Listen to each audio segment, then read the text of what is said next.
Balanced chemical equations. What information do they give us? What information can they not give us? Ozzy, I've got a few chemical equations on the board that we might find useful as we're going through a little one-on-one here. I've got a feeling that this might be a bit tough for Ozzy, because I've diagnosed that he's got a few of the misconceptions, misunderstandings that lots of students have. Don't want to embarrass him, just hope it clarifies a few things for him. Ozzy, tell me about this top line. Well, that's a chemical reaction in which... Hang on, Ozzy. Whoop, stop there already. Is that a chemical reaction, or is that something that gives us some information about a chemical reaction? Oh yeah, of course. A chemical reaction is something that happens, an event. This is a chemical equation that tells us about the reaction that it represents, and it's about the particular reaction in which, it tells us what the reactants are, gaseous methane and oxygen, and the products are carbon dioxide and water. And it tells us that 2 oxygen molecules react with 1 methane molecule. Sorry to interrupt again, Ozzy. This equation, I hope that these symbols are not the symbols for molecules. This is talking about the stuff, the substance, gaseous methane, gaseous oxygen, gaseous carbon dioxide, and water when it's in a vapor form at the high temperature at which this reaction goes. This is about stuffs, not about molecules. So I hope when you look at this, you're not imagining molecules reacting. Sometimes you need to, but this is not what this sort of chemical equation tells us about. It tells us about stuffs, amounts of stuffs. Oh yeah, of course.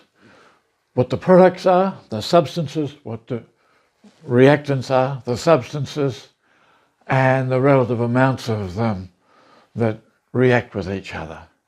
Yeah. So 1 and 2 and 1 and... That should be 2, Prof. Yeah, you're right, Ozzy. Thank you very much. That. Okay, well, what's this? Even my 3rd year uni students get this question wrong every time, at first. If I had a reaction vessel in which this reaction happened, how much methane and oxygen would be in that reaction vessel, Ozzy?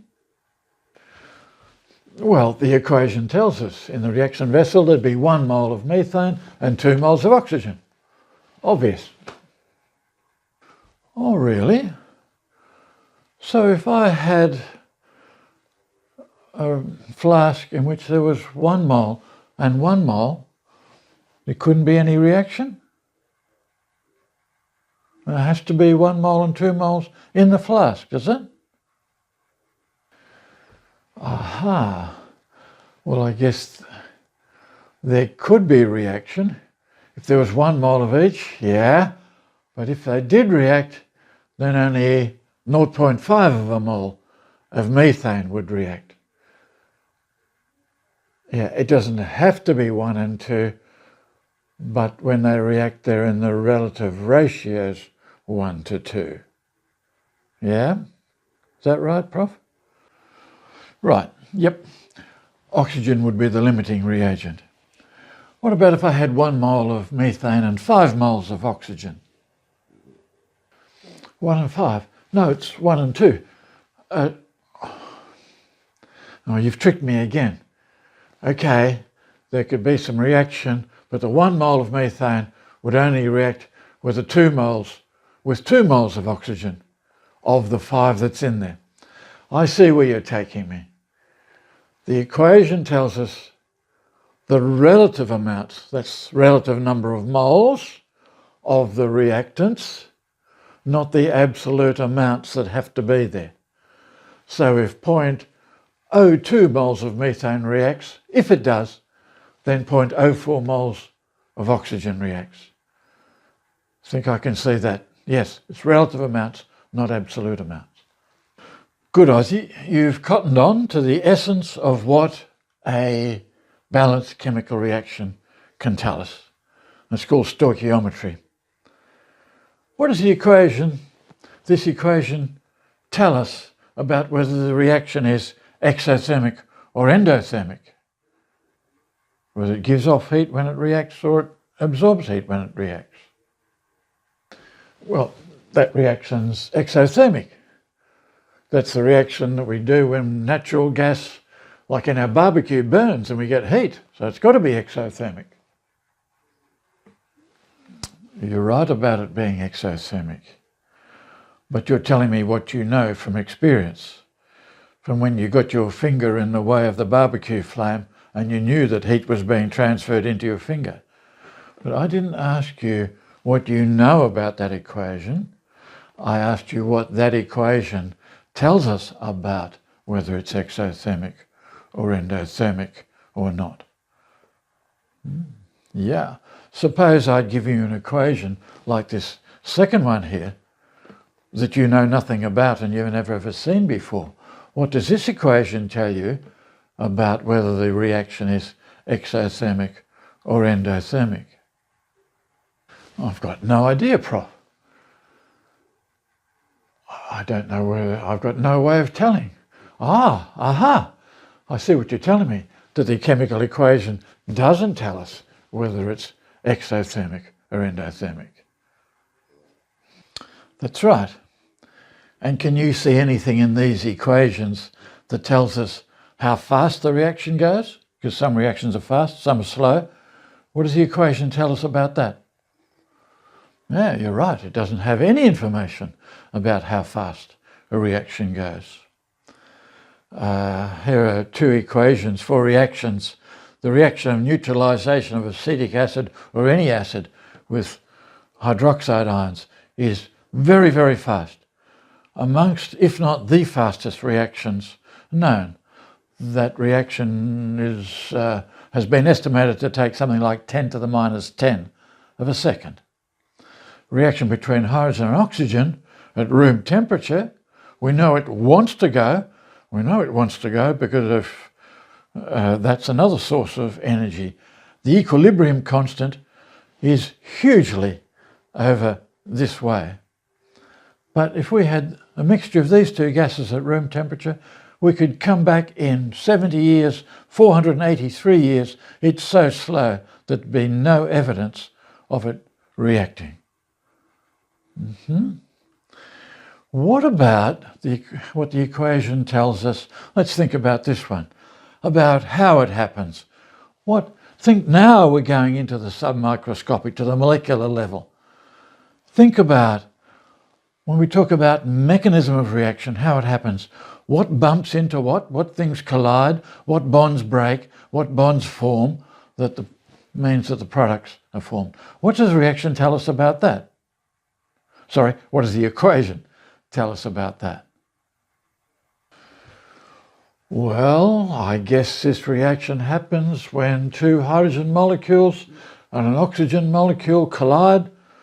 Three molecules together, there's bond breaking, bond forming, and water molecules result. That's what the equation tells us, isn't it? Well, no, Aussie, the equation actually doesn't tell us that. It only tells us about stuffs.